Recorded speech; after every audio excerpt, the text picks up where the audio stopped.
Welcome to our 11th video in our module on the Bible, the greatest story ever told. Chapter 10, Making Sense of the Bible, Part 3. Why Americans often miss major themes in the Bible.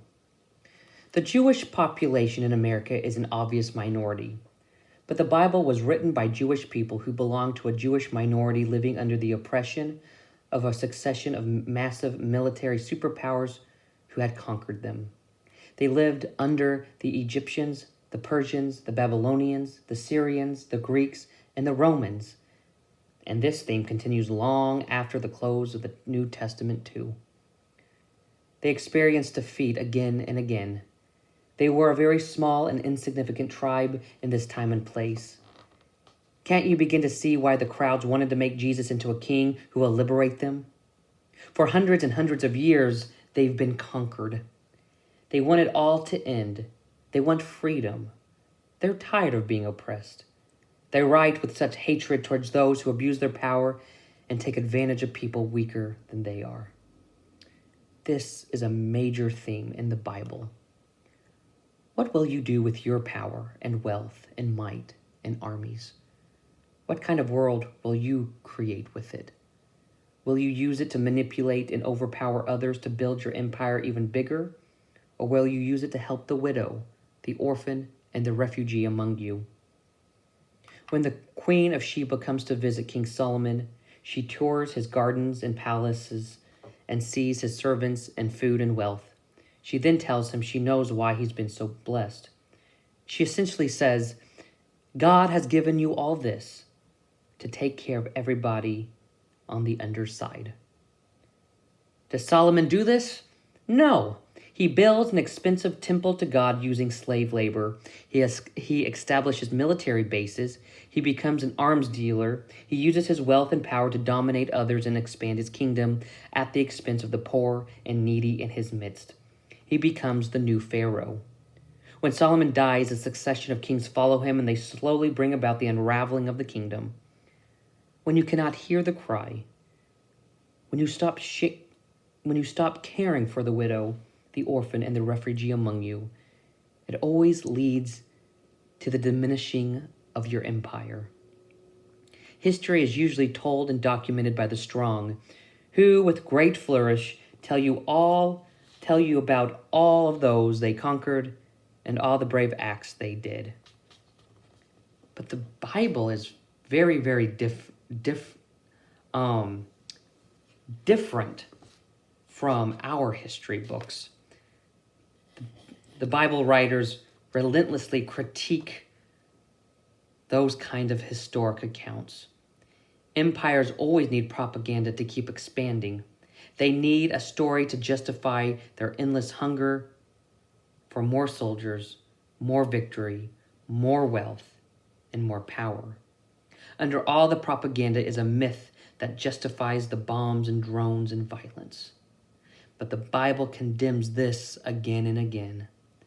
So can you see why Americans often miss some of the central themes of the Bible, especially the final book in it? Can you see how citizens of the most powerful global military superpower in the world has ever seen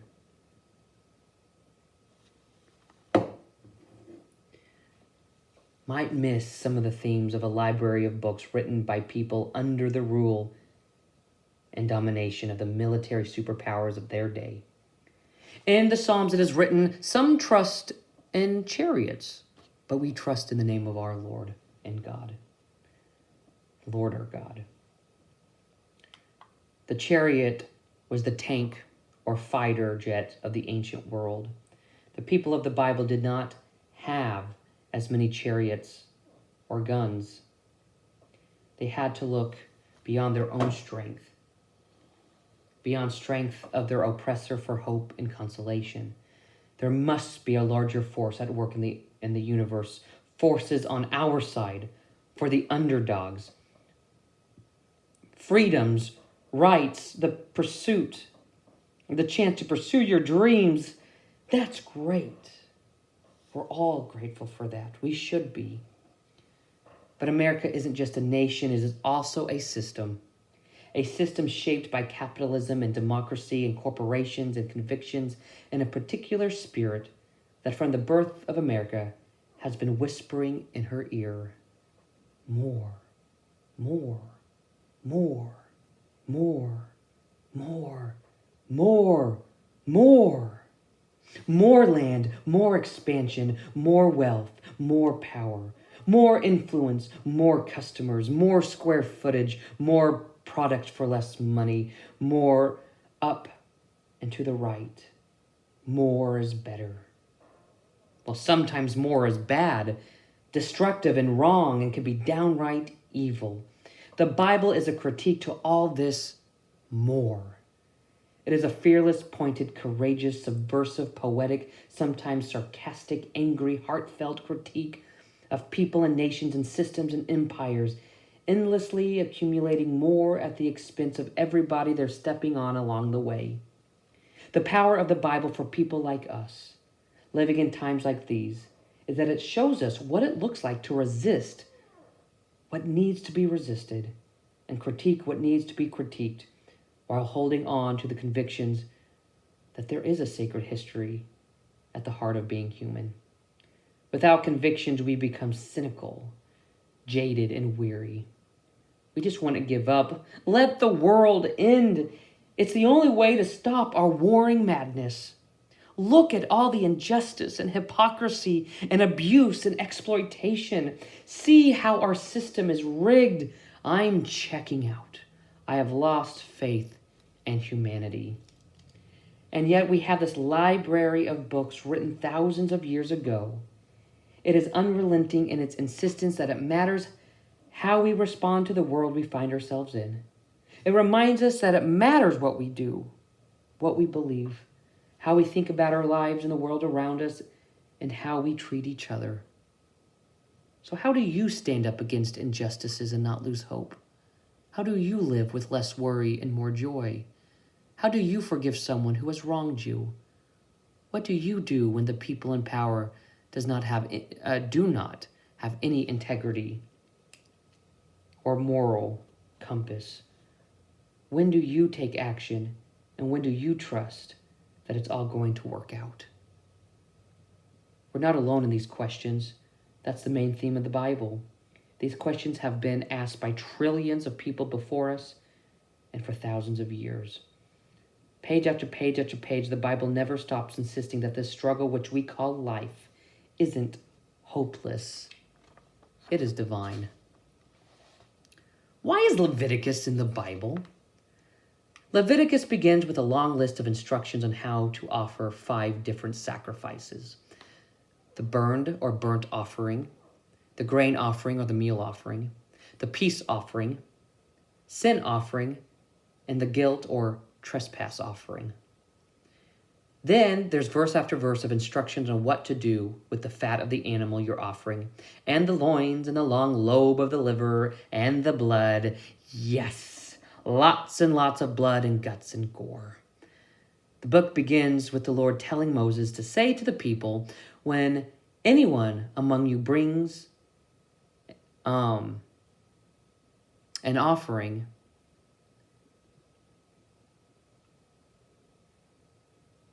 draws near to the Lord. I'm going to see how that was supposed to read. When anyone among you brings an offering, they draw near to the Lord. The word offering in the Hebrew language is also the word meaning to draw near. The gods of that time were understood to be distant, detached, demanding, and constantly needing to be appeased. You never knew where you stood with the gods. But this God wants you to draw near. This was a new idea. People didn't talk about gods like this. People didn't conceive of the gods in this way. But this God is different. You can come near to this God. You can relate to this God. God wants you to. And one of the offerings involved is the one called the peace offering.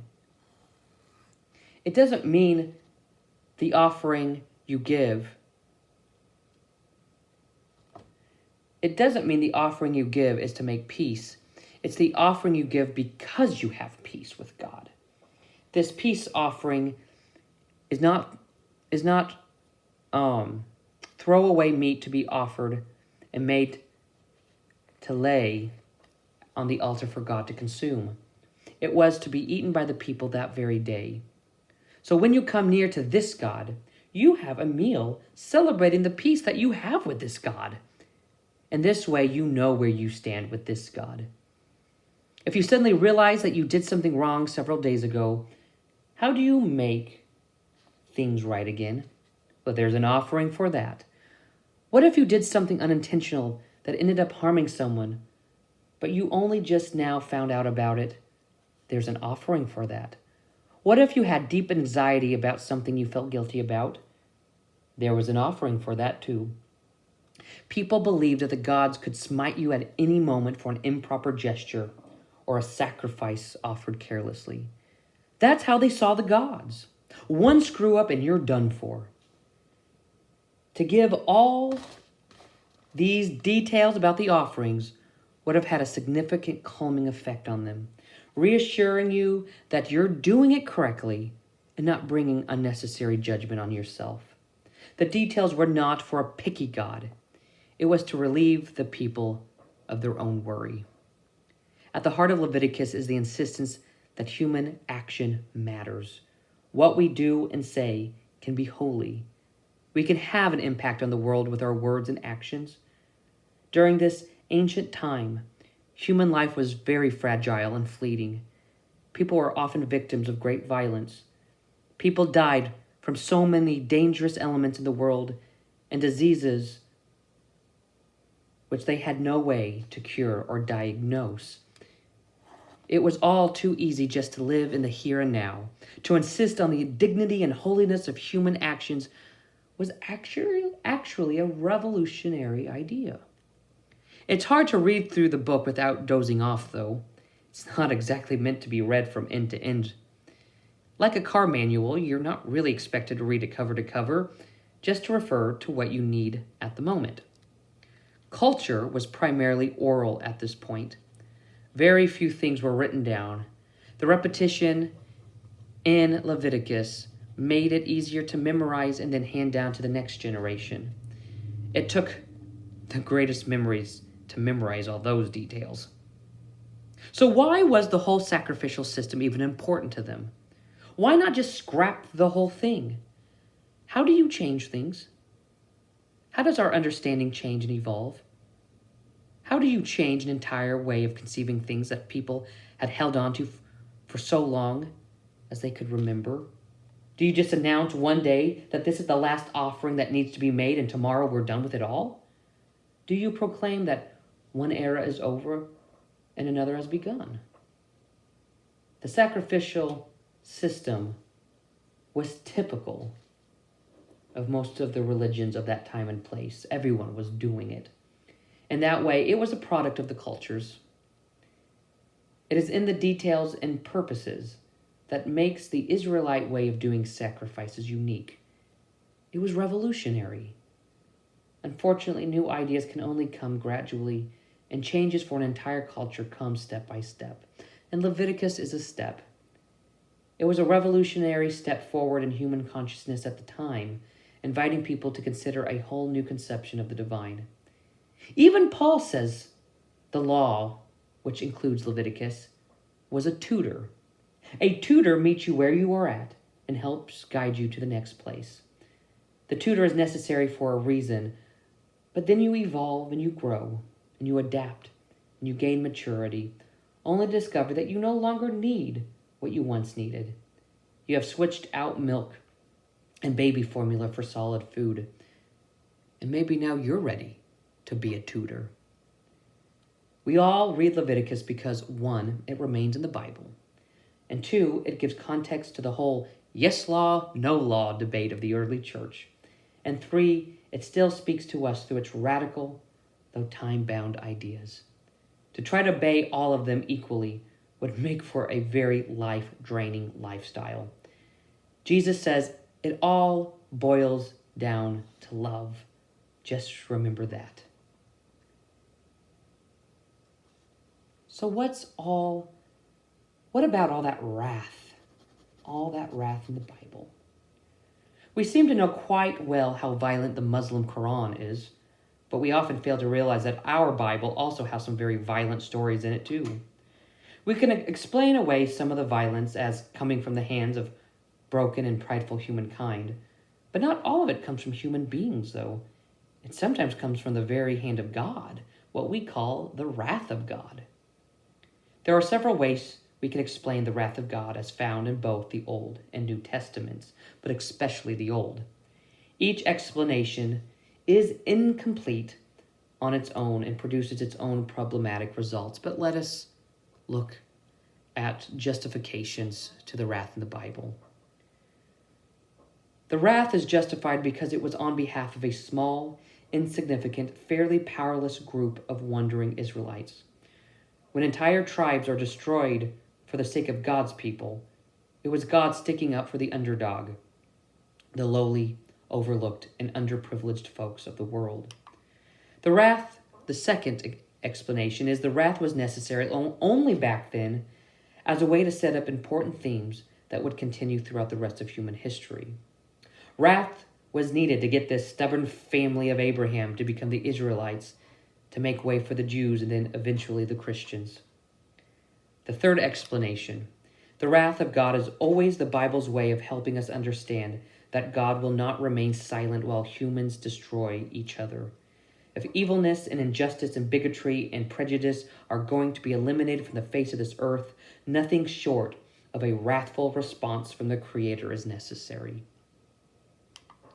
4. The stories of God's wrath are simply taken from the point of view of humans.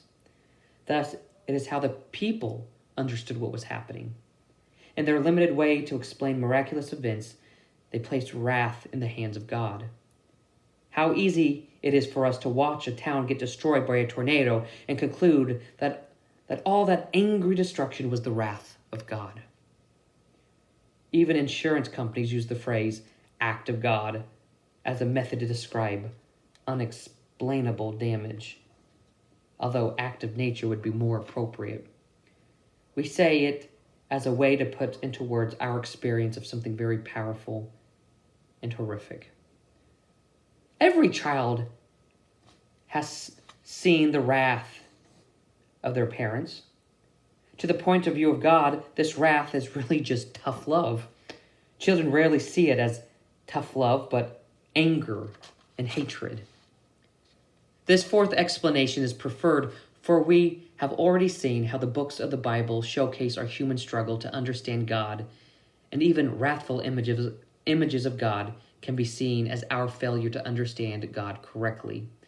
These inaccurate portrayals of God made their way into the Bible to demonstrate the unending yet necessary struggle to grasp at a largely unknowable God.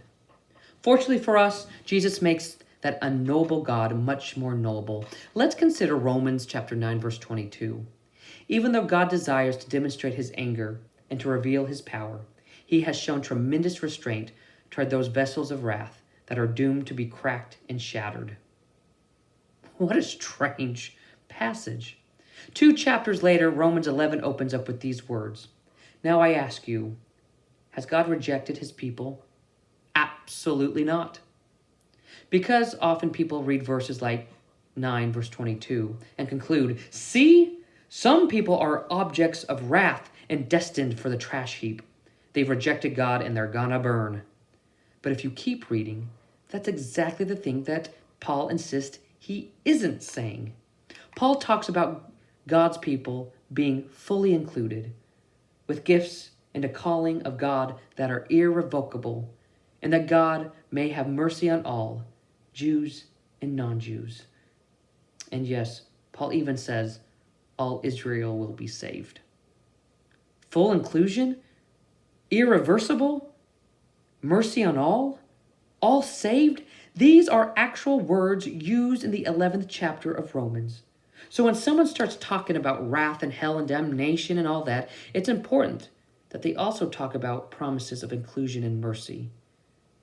Oh, how easy it is to grab a few words from the Bible and make it say pretty much whatever you want it to. God is inviting you to trust. Trust that God is really good. That love is really the ground of our being. That everything you could ever try to do to get in good with this God has already been done for you. Can you resist this goodness? Of course you can. People do it all the time. Can you choose isolation and violence and negativity and cynicism? Of course you can. People do it all the time. Can you allow your heart to grow cold and your life to become self-centered, manufacturing your own hell on earth right here and now? Of course. People do it all the time. But if a person chooses that path, it's their choice, not God's. God is love, grace, mercy, inviting all of us to trust that that kind of life is actually possible right here and now. Also, Paul is writing satire in chapter 9. He is using over-the-top imagery to make his point. He is creating an imaginary conversation with his readers. He's anticipating people's responses. That's why he says, "You will say to me." Jews had strict categories they've been raised with for who's in and who's out. That's how they saw the world. And of course, in their thinking, they're in. Well, people who set up such categories are always in, aren't they? They never set up categories that put them out. Paul takes the positions of his friends who would object to universal salvation, spoofing their perspective in order to then paint a picture so much bigger and truer and more loving and more beautiful than anything they could imagine that it blows their minds. This passage, and like others like it, is often used to justify the belief that God intends to send billions of people to burn in hell and be tortured forever. But actually, it is a passage about the grace and mercy of the God who wants everybody included and thriving and saved from whatever they need saving from. For from God and through God and for God are all things. Does that sound like the kind of God who discards people? Does that sound like a divine being who casts actual human beings into a trash heap? The passage ends with a joyful declaration of the unity of this God, of the power of this God, who holds all things and people and events together. Whole, healed, connected, one. Where is the wrath in that?